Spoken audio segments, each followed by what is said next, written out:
From the Broadcast Center at BCIT's Burnaby Campus, this is All Talk Radio. You're listening to 1680 The Crow. Good afternoon. This is Philip Kovacevic with your 2:30 news headlines. A group of more than 30 British Columbia retailers, trade associations, and other organizations is calling for a coordinated government response for repeat offenders it says are behind a wave of theft, vandalism, and violent crime. The Save Our Streets Coalition says the need for immediate action is critical to meet threats to staff safety, rising security costs, and the community impact.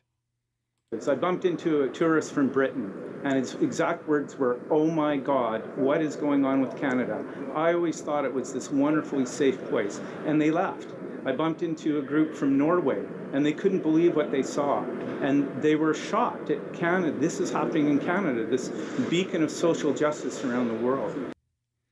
Vancouver police announced last week that a crackdown on violent and chronic shoplifters had ended in 258 arrests and the recovery of almost $57,000 in stolen goods.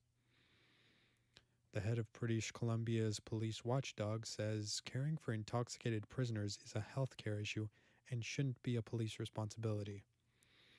A report released by Ronald J. MacDonald, the chief civilian director of the Independent Investigations Office, says holding those who are intoxicated in jail cells is outdated and offers no guarantee of their safety and health. The report came after a man in Williams Lake, BC, who was thought to be suffering from alcohol or drug withdrawal, had a life-threatening health crisis in RCMP cells last year. The unidentified man was rushed to hospital. The report says the RCMP's call for help was actually optimal for the man because his symptoms were serious enough that he was hospitalized, but any later would have increased his risk of death. MacDonald says the officers didn't commit any offenses in the way they treated the man, but he has concerns about how intoxicated prisoners are housed in the province. Daycare workers at British Columbia's licensed childcare facilities are going to receive a $2 per hour pay increase starting January 1st. Grace Lore, BC's Minister of State for Childcare, says in a statement that daycare workers play a vital role in the early development of children and are critical for families and the economy. BC's Education and Childcare Ministry says the $2 per hour pay raise and previous wage boosts totaling $4 an hour since 2018 will increase the hourly wage for early childhood educators to $28 per hour. The ministry says early childhood educators who hold specialized certificates for infant, toddler, and special needs education are also eligible for up to $3,000 extra pay per year. The BC government launched a recruitment and retention plan for childhood educators in 2018, which it says has helped more families find childcare that meets their needs. In sports news, the Montreal Canadiens are in Las Vegas to meet the Stanley Cup champion Golden Knights as part of tonight's NHL action. The Habs have won 4 of their last 5 games in what has been a strong start to their 2023-24 campaign. The Golden Knights have picked up where they left off last season with 8 wins and an overtime loss through 9 games. Also tonight, Winnipeg hosts the New York Rangers. Google CEO Sundar Pichai has finally taken the stand in the biggest U.S. antitrust case in a quarter century. On Monday, Sundar defended his company for paying Apple and others to make Google the default search engine on their devices. He says Google simply wants to make the user experience seamless and easy. But the Department of Justice says paying tech companies to lock out rival search engines smothers competition and innovation. Google's payments came to more than $26 billion in 2021. The company says it dominates the market simply by offering the best product. Today's forecast calls for sunny weather with a high of 12 degrees, and tonight we'll see a few clouds with a low temperature of 2 degrees and a risk of frost. Those were your news headlines for 2:30. Phil Kovacevic, 1680 The Crow.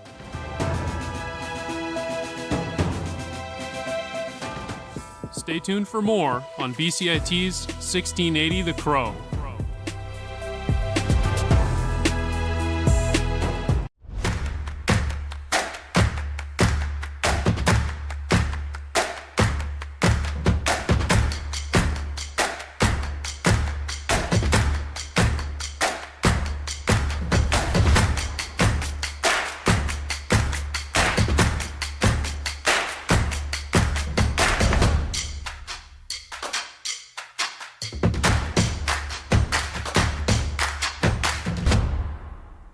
everything is changing to digital. Everything is online.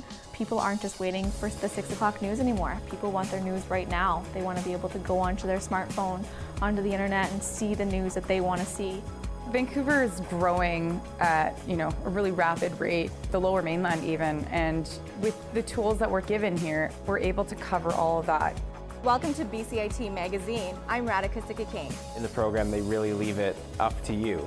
I mean, the help is there when you need it, figuring out how to use the programs like Premiere, Audition, and figuring out how to use the cameras. But it's up to you to sort of experiment and figure out what you can do when you go out in the field. They brought candles and flowers to remember the student who lost her life yesterday. Theresa May says the international community condemns Moscow. They really make sure that you know the basics and you are able to put out a quality product. I'm Brady Tretnero. And I'm Radhika Sikka-King. Thank you for tuning in to BCIT Magazine.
too fast because my heart is going a bit too fast, so I'm going to slow it down a bit.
We're like middlemen straight from the creator making these moves.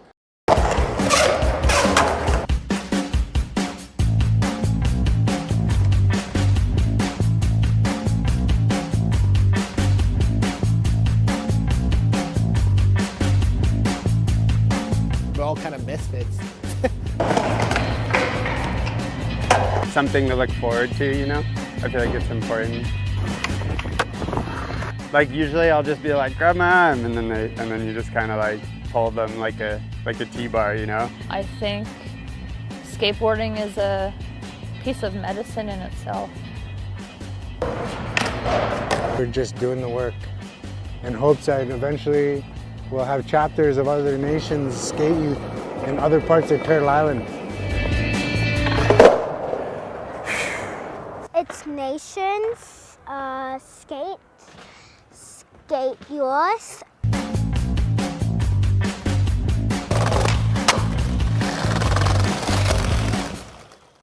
Nation Skate Youth started in my living room, organically.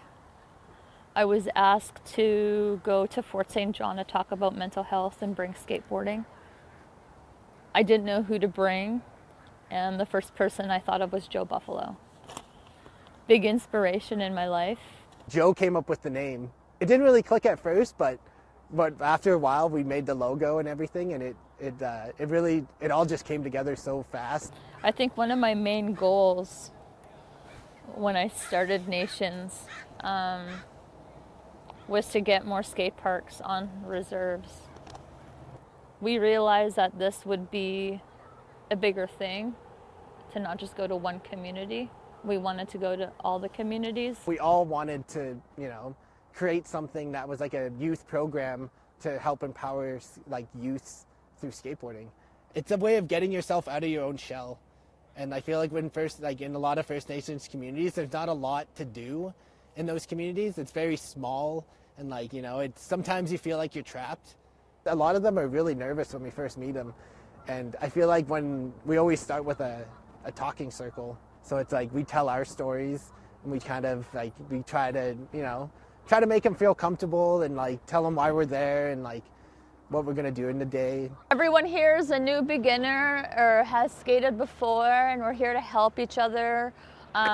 If you fall down, take a breath, get back up.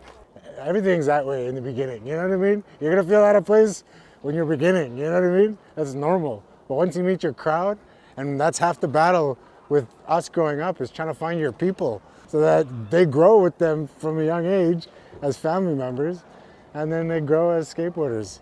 Gives you like a sense of identity too, you know? Like every time I went to school, I'd always be like, I can't wait to go skate after, having that, something to look forward to, you know? I feel like it's important when you're a kid. Especially having a brother. It's easier to influence each other to do things, and you progress faster because of that. And it's like always having a friend there, and always having that safety net in a sense. Skating is something that we grew up doing together. I feel like that kept us close, Skateboarding is part of my identity, and my family is part of my identity.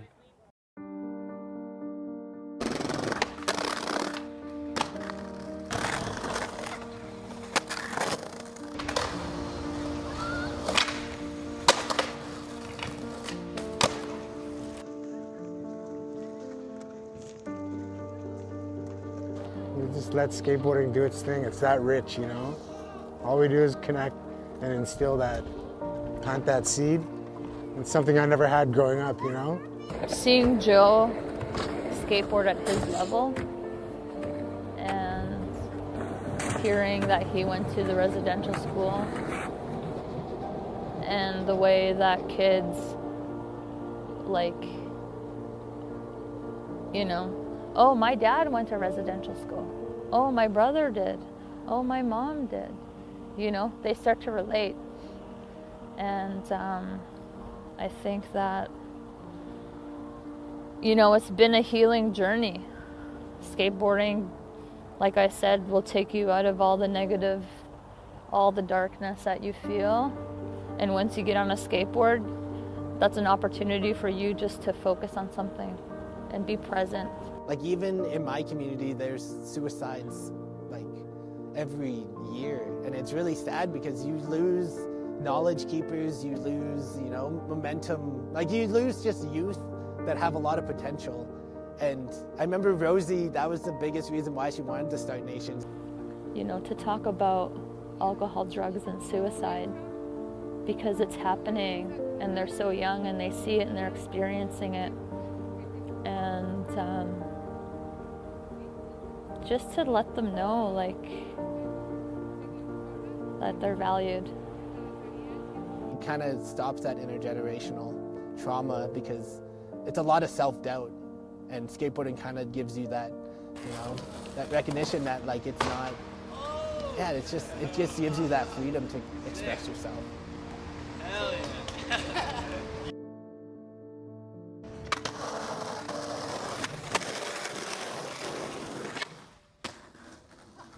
So today I was skateboarding on the skate park and I was just learning. I was a little nervous at first, but then I got the hang of it.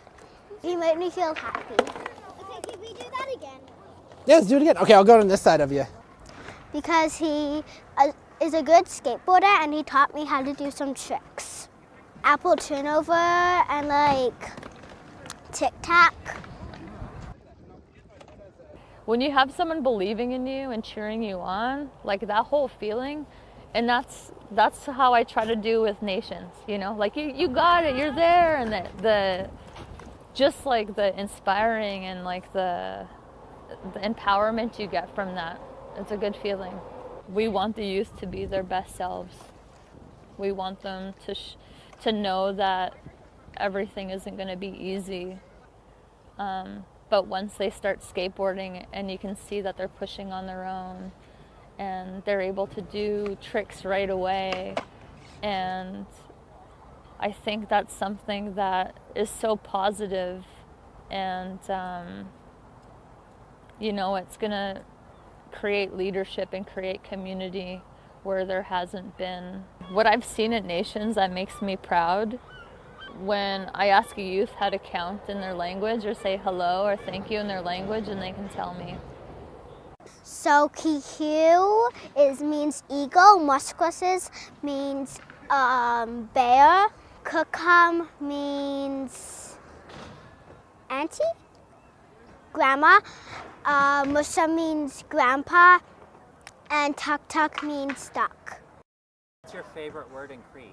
Eagle because I'm an eagle. In so many ways I was trying to find myself in skateboarding, like the community skateboarding has, which has been really fulfilling in a lot of ways. But I think connecting to my culture, you really do feel that connection with your ancestors when you do that stuff. I feel like with Nations we're able to use skateboarding as like a tool to empower youth and to like give them, I know Rosie always said it, but like, you know, be proud of who you are and be proud of where you come from. And I feel like it rings so true in so many of the communities that we go to. To be proud of who you are, be proud of where you come from, not to be ashamed.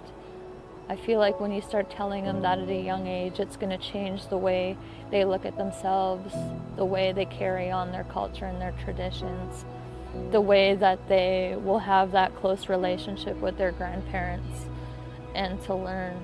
I know for me, I've heard stories that broke me, that completely broke me.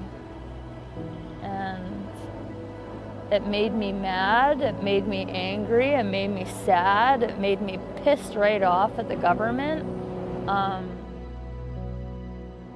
But when you're around youth, you know, you want to show them the hope. You definitely want to show them that there's hope out there. Because it's needed.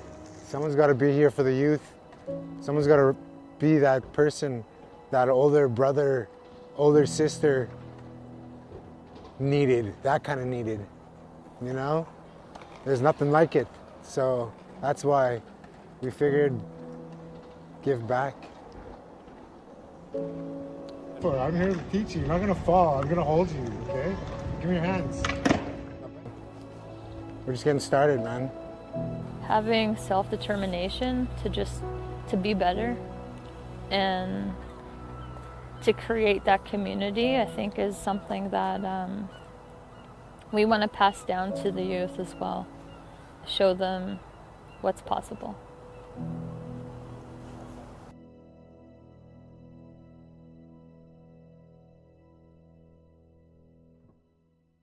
Look, Joanna, hey, hey, look, Joanna, hey, hey, CGLA, hey, hey,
Everything is changing to digital. Everything is online. People aren't just waiting for the 6 o'clock news anymore. People want their news right now. They want to be able to go onto their smartphone, onto the internet, and see the news that they want to see. Vancouver is growing at, a really rapid rate, the Lower Mainland even, and with the tools that we're given here, we're able to cover all of that. Welcome to BCIT Magazine. I'm Radhika Sikki-King. In the program, they really leave it up to you. I mean, the help is there when you need it, figuring out how to use the programs like Premiere, Audition, and figuring out how to use the cameras. But it's up to you to sort of experiment and figure out what you can do when you go out in the field. They brought candles and flowers to remember the student who lost her life yesterday. Theresa May says the international community condemns Moscow. They really make sure that you know the basics and you are able to put out a quality product. I'm Brady Trettanero. And I'm Radhika Sikki-King. Thank you for tuning in to BCIT Magazine.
everything is changing to digital. Everything is online.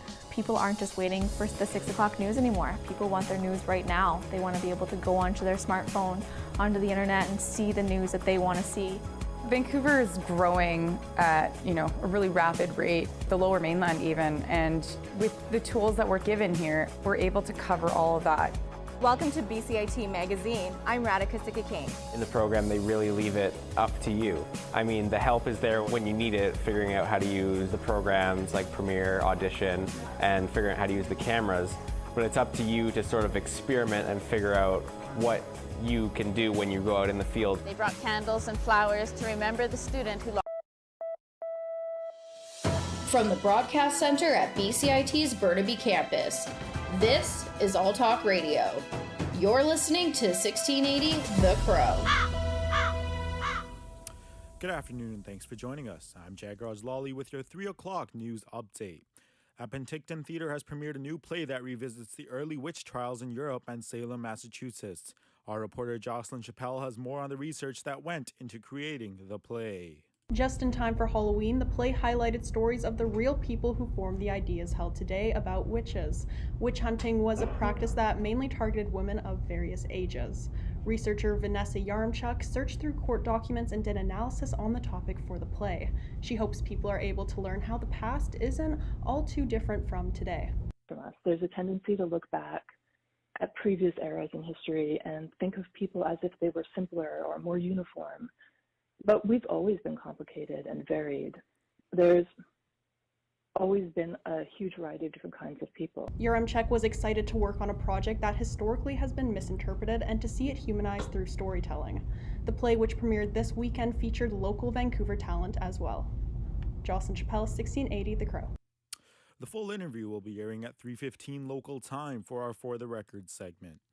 The newly formed Save Our Streets Coalition held a news conference today to raise awareness and call for action against increasing violence and theft in BC. Our reporter Melanie Levesque attended that conference and has more on this story. The newly formed Save Our Streets Coalition held a news conference today to raise awareness and call for action against increasing violence and theft in BC. The coalition is made up of BC business owners, including Tanya Finley, a restaurant owner from Nelson, who says upper levels of government do not understand how it feels to deal with this issue. Criminals are getting away with countless crimes and being let go. The upper levels of government that are making the rules, it is clear to me that you are not sweeping up after the victims day after day. It is obvious to me that your homes, your paychecks, your businesses, your sleep, your mental health are not being threatened. Looking into the future, SOS wants to use statistical evidence to show the decrease in safety that is occurring in the province. Melanie Levesque, 1680 The Crow. We are now being joined live with Melanie. So Melanie, what are some of the issues that SOS thinks are contributing to increased violence and theft?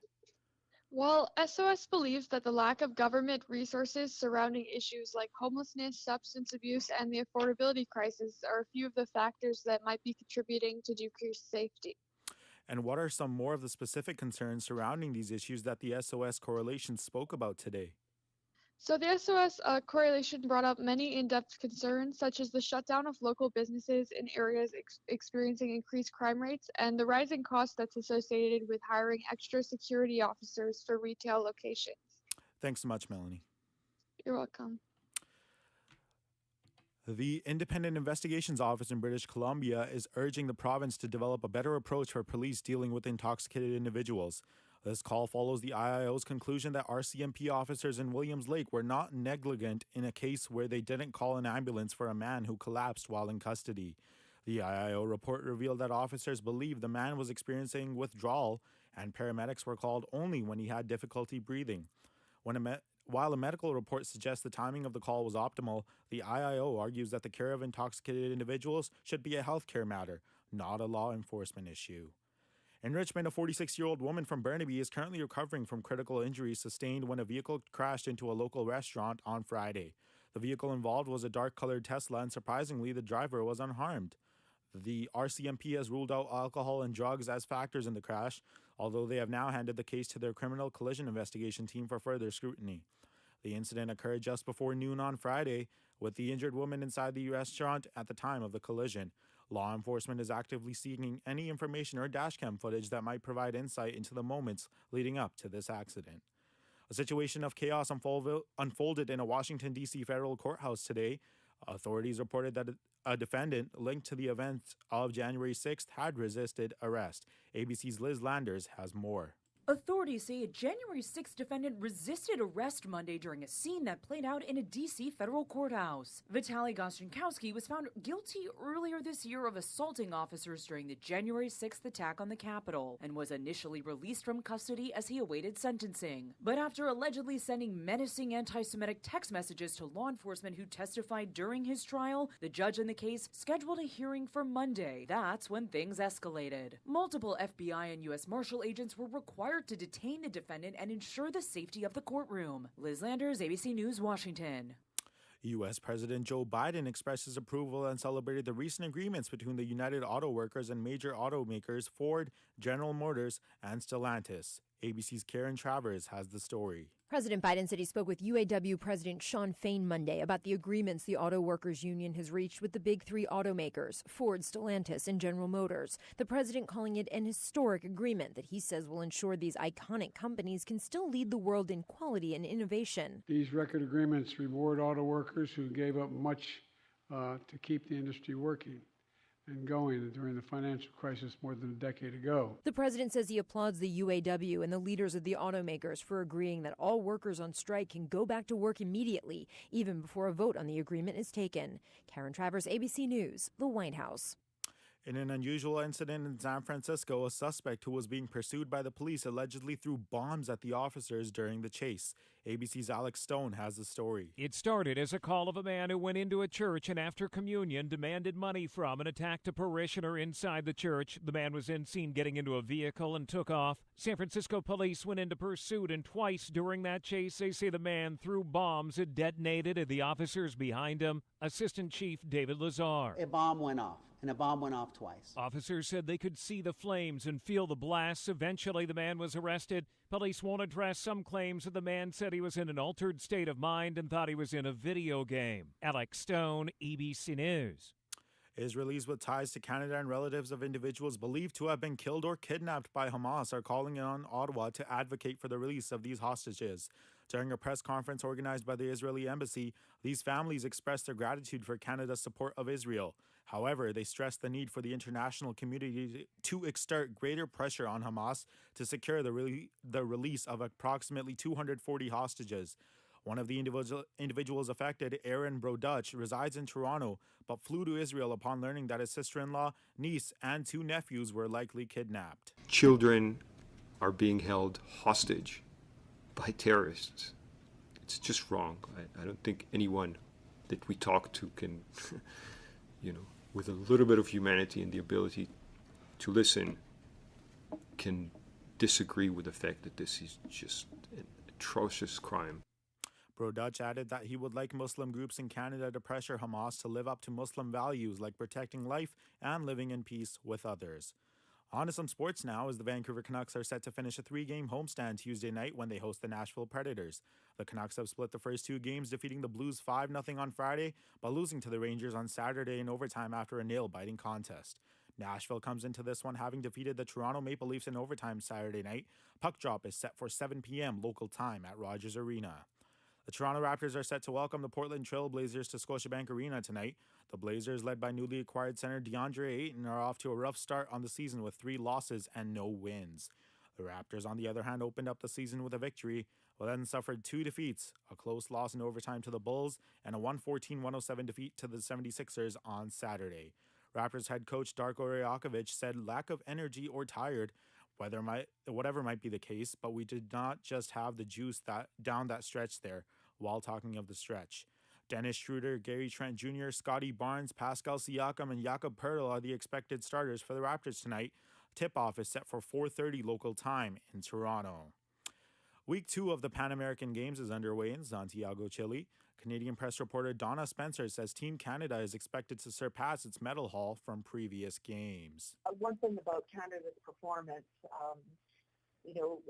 Canada won 35 gold medals 4 years ago at the Pan American Games in Lima, Peru, and at 33 gold as of now, I would expect the Canadian team to surpass its gold medal count from 4 years ago. Canada is currently in third place for overall medal count with 98. The U.S. is in the top spot with 164, followed by Brazil with 104. FIFA has ousted former Spanish Soccer Federation President Luis Rubiales from the sport for 3 years for misconduct at the Women's World Cup final, where he forcibly kissed a player. Charles de Ledesma of the Associated Press has the details. FIFA's not published details of the verdict reached by its disciplinary committee judges, who'd investigated charges relating to basic rules of decent conduct and behaving in a way that brings the sport of football and/or FIFA into disrepute. Rubiales is also under a criminal probe in Spain for kissing player Jenny Hermoso on the lips after the team's 1-0 victory over England on August 20 in Sydney, Australia. Rubiales has denied wrongdoing to a judge in Madrid who'd imposed a restraining order on him not to contact the player. I'm Charles de Ledesma. The 2023 World Series progresses with Game 3 scheduled for tonight, featuring the Texas Rangers against the Arizona Diamondbacks at Chase Field. As it stands, the best-of-7 series is currently tied at 1-1, and it's essentially a best-of-5 series now given the change in location to Arizona. In simpler terms, this Game 3 can be seen as a pivotal moment in the series. Future Hall of Famer Max Scherzer will head to the mound for the Rangers against Arizona, the team for whom he made his big league debut back in 2008. The first pitch is set for 5:03 local time. Afghanistan continued their strong World Cup run by defeating Sri Lanka with a 7-wicket victory. Afghanistan's bowlers restricted Sri Lanka to 241 runs, and 3 of their top batters, including Shahidi, secured half-centuries in a clinical chase, moving them up to 5th position in the points table. Their next contest is scheduled for Friday, November 3rd against the Netherlands. Let's take a look at the weather now, as sunny conditions throughout the day with a high of 12 degrees. Trick-or-treaters won't need their raincoats tomorrow, as showers are not expected until Wednesday. That's all for your 3 o'clock news update. Stay tuned as Filip Kovacevic comes up at 3:30 with the next update. My name is Jagraz Lawley. Stay safe, stay healthy, and stay listening to 1680 The Crow.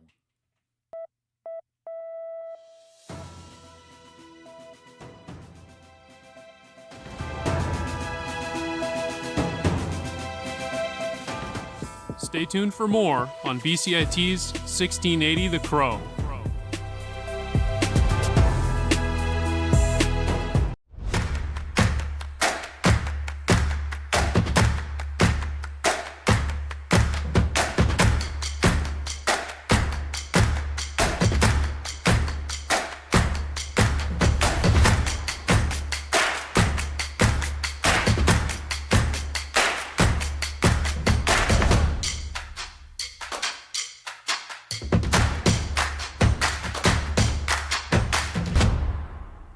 Everything is changing to digital. Everything is online. People aren't just waiting for the 6 o'clock news anymore. People want their news right now. They want to be able to go onto their smartphone, onto the internet, and see the news that they want to see. Vancouver is growing at, a really rapid rate, the Lower Mainland even, and with the tools that we're given here, we're able to cover all of that.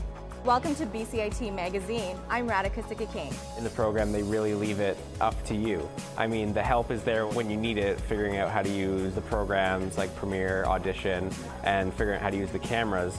But it's up to you to sort of experiment and figure out what you can do when you go out in the field. They brought candles and flowers to remember the student who lost her life yesterday. Theresa May says the international community condemns Moscow. They really make sure that you know the basics and you are able to put out a quality product. I'm Brady Tretnero. And I'm Radhika Sikki-King. Thank you for tuning in to BCIT Magazine.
Welcome to For the Record. I'm Jocelyn Chappelle, and today we will be discussing witches.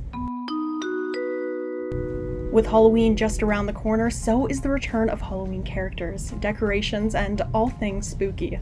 One of the most recognizable being witches, usually portrayed in grotesque masks or the antagonist in various movies. By the prickling of my thumbs, something wicked this way comes. A play which premiered this weekend looks to contradict these ideas and open up the discussion about who the people that were accused of being witches really were and the mass injustice that they faced. Malleus Maleficarum, Hammer of Witches, was created with the help of researcher Vanessa Yaremchuk. She joins us now to share findings and analysis of witch trials and how the topic is still relevant today. What personally drew you towards this project?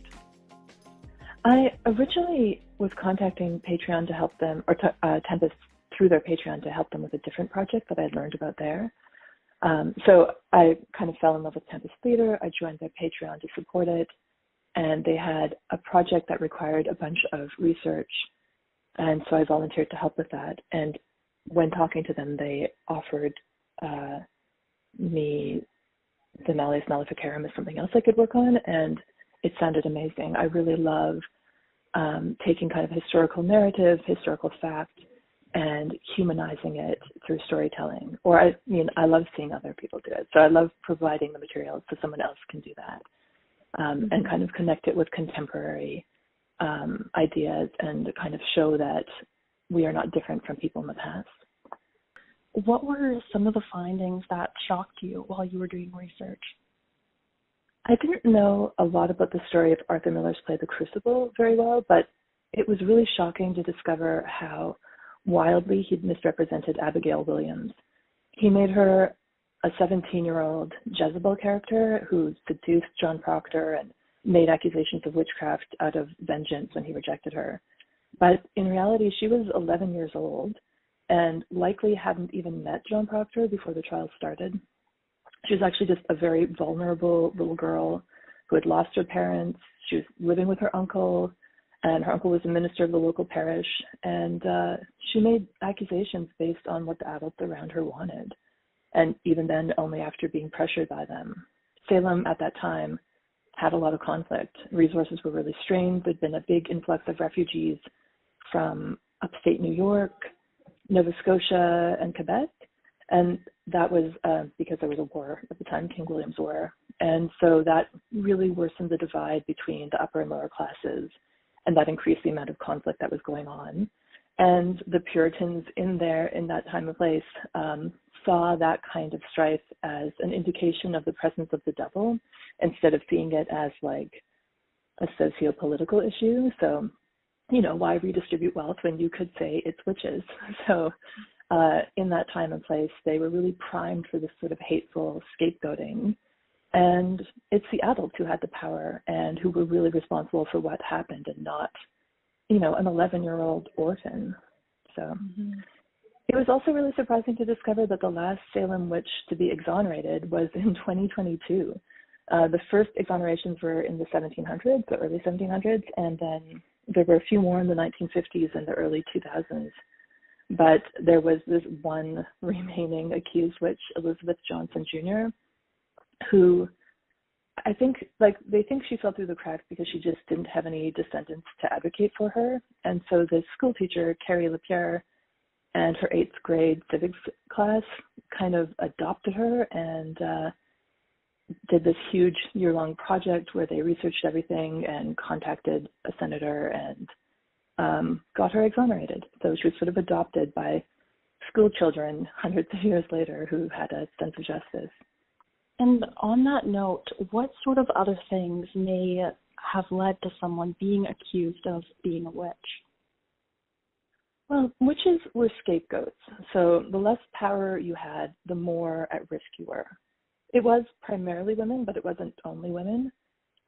Midwives, herbalists, other kinds of healers were definitely at risk, but so were travelers and definitely the poor very at risk. So I would say gender, age, physical attributes, and alleged sexual practices were very often part of who was accused and persecuted and murdered for supposed witchcraft.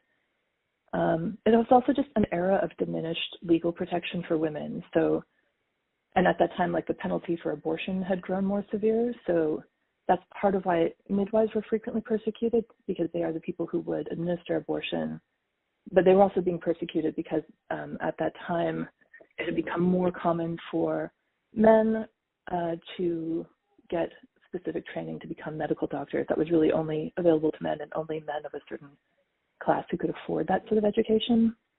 And so midwives were like locally trained healers. There was a really kind of sharing of knowledge that was kind of democratic in that way. It was sort of available to anyone. And that was a threat to that other power structure.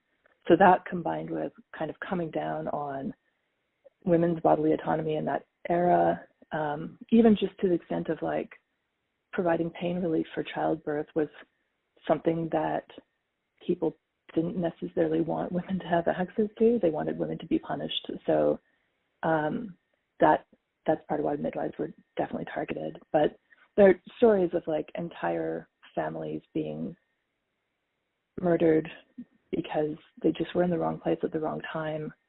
You know, they were traveling, they didn't have a lot of money, and so they were easy to scapegoat if something had gone wrong in the town.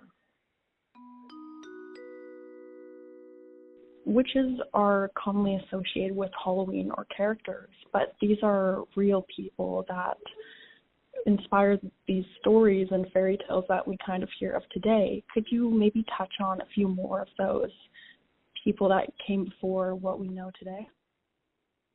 Well, I mean, witches in the idea that the witch hunters had of them don't exist, right? They have this, the Malleus Maleficarum is like a witch hunting guide that was used for 300 years. And it describes people doing impossible things like stealing penises. And actually there's a lot of penis stealing stuff in the Malleus Maleficarum that's pretty obsessed with genitals. And so those witches aren't real. So witches were just, accused witches were just people who were easy to other.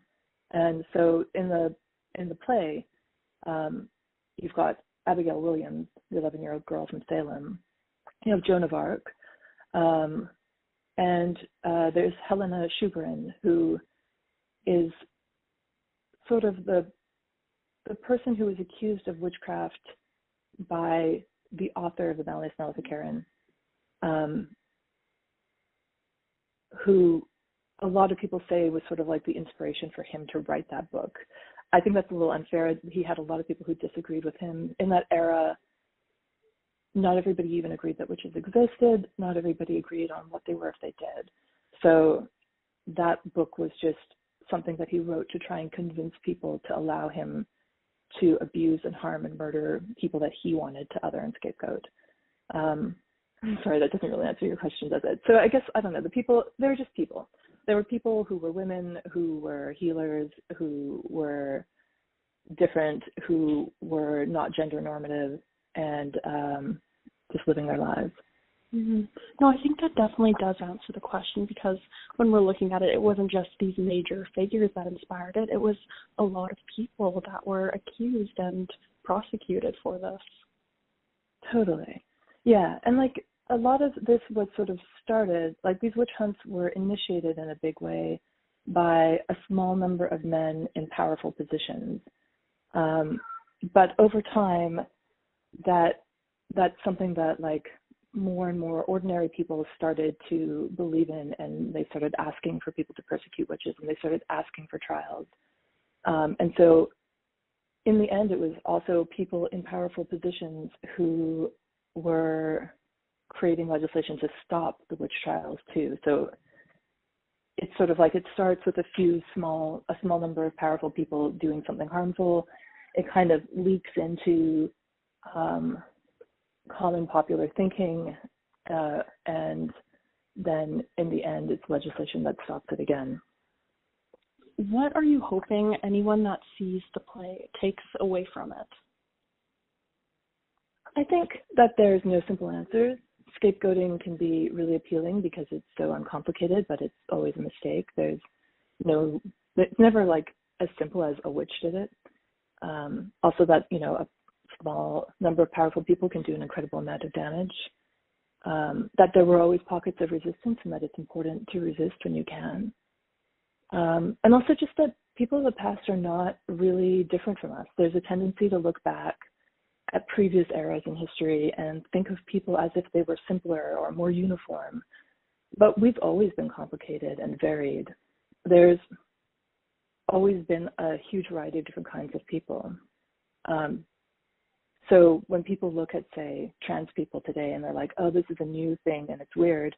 No, there were always trans people. There were transgender men living as monks in medieval Europe. That's just like an extra little rabbit hole I fell into when I was researching Joan of Arc.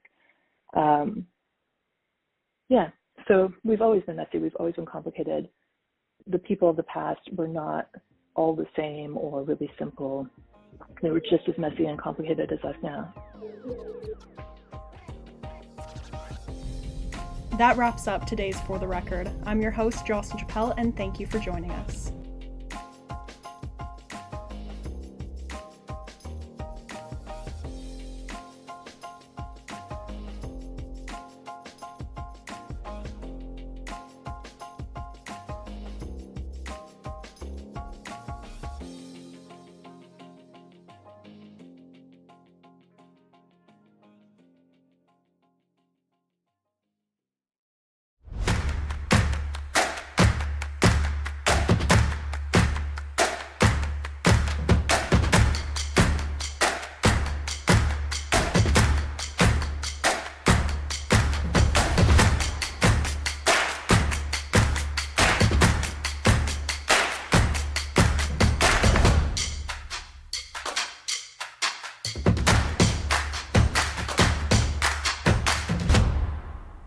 Everything is changing to digital. Everything is online. People aren't just waiting for the 6 o'clock news anymore. People want their news right now. They want to be able to go onto their smartphone, onto the internet, and see the news that they want to see. Vancouver is growing at a really rapid rate, the Lower Mainland even, and with the tools that we're given here, we're able to cover all of that. Welcome to BCIT Magazine. I'm Radhika Sikka-King. In the program, they really leave it up to you. I mean, the help is there when you need it, figuring out how to use the programs like Premiere, Audition, and figuring out how to use the cameras. But it's up to you to sort of experiment and figure out what you can do when you go out in the field. They brought candles and flowers to remember the student who lost her life yesterday. Theresa May says the international community condemns Moscow. They really make sure that you know the basics and you are able to put out a quality product. I'm Brady Tretnero. And I'm Radhika Sikka-King. Thank you for tuning in to BCIT Magazine.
From the Broadcast Center at BCIT's Burnaby Campus, this is All Talk Radio.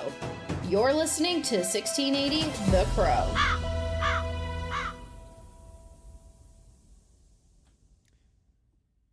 afternoon. This is Filip Kovacevic with your 3:30 news headlines. The second tunnel boring machine is broken through at the future Oak VGH station, signaling a new milestone for the Broadway subway project. The Oak VGH station is the fourth of 6 underground stations along the future Broadway subway corridor. The Broadway subway project is a 5.7-kilometer extension of the Millennium Line from VCC Clark Station to West Broadway and Arbutus Street, providing people with fast, convenient SkyTrain service along the Broadway corridor. The machine, named Elsie, broke through the station's east wall just after 10 a.m. On Saturday, October 28, 2023, following the project's other tunnel boring machine, Phyllis, which arrived on October 12th. Phyllis is preparing to launch towards South Granville shortly, while Elsie will follow once scheduled maintenance is complete. The province is making changes to enable safer, more effective stewardship of the landscape, including forests and the revitalization of cultural and prescribed fire and new compliance and enforcement measures. If passed, the amendments to the Forest and Range Practices Act, the Forest Act, and the Wildfire Act will help address public and First Nations interests in how forests are managed, giving government new tools to manage Crown land timber harvesting. The Forest and Range Practices Act governs how forest and range practices and activities are conducted on BC's public lands.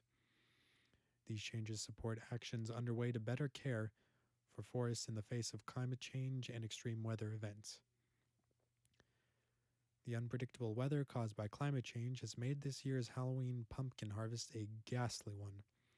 Mill Tower Ranch owner Mike Williams says the weather was extremely dry when the season started. He says his harvest won't be enough to cover the bill. We had to irrigate a lot this year to get started. The first 2 months we were running a pump every Sunday for 6 hours, and our pump puts out 12,000 liters an hour just to get started. And then we did have a couple spells this fall of cold, but we were able to cover and move things inside where we could and all that. And we ended up about 3,000 pumpkins this year. The poor crop for Canadian and U.S. farmers is a heavy reminder of the water challenges affecting agriculture across the Southwest and West as climate change exacerbates drought and heat extremes. The Pan American Games has entered week 2 in Santiago, Chile. Canadian press reporter Donna Spencer says Team Canada is expected to surpass its medal haul from previous games. One thing about Canada's performance, Canada won 35 gold medals 4 years ago at the Pan American Games in Lima, Peru. And at 33 gold, as of now, I would expect the Canadian team to surpass its gold medal count from 4 years ago. Canada is currently in 3rd place overall for medal count with 98. The U.S. has the top spot with 164, followed by Brazil with 104. In international news, a freshman football player at Rocky Mountain College was fatally shot over the weekend, and police in Billings, Montana have arrested a 16-year-old suspect. The Yellowstone County Coroner's Office says Chandler Wyatt Stalcup of Crystal River, Florida, was shot early Saturday near campus. KULR TV reports he remained on life support until Monday when his organs were harvested for donation. Billings police say Stalcup had gone to a house party to pick someone up early Saturday when he and the suspect got into a fight and a gun was discharged. They left in separate vehicles. The confrontation continued until Stalcup was shot in the road near campus. Today's forecast calls for sunny weather with a high of about 12 degrees Celsius, if you can call that high. And tonight we'll have a few clouds at an extremely low temperature of 2 degrees with a fair risk of frost. Those were your news headlines for 3:30. Filip Kovacevic, 1680. Stay tuned for more on BCIT's 1680 The Crow.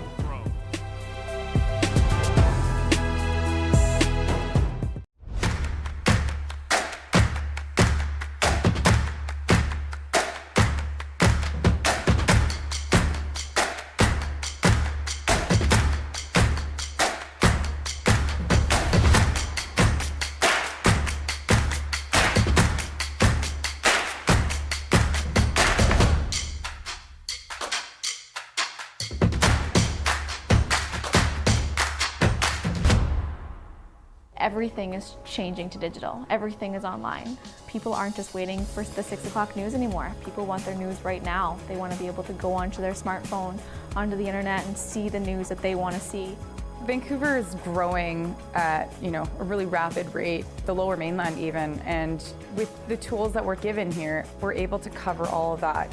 Welcome to BCIT Magazine. I'm Radhika Sikakane. In the program, they really leave it up to you. I mean, the help is there when you need it, figuring out how to use the programs like Premiere, Audition, and figuring out how to use the cameras.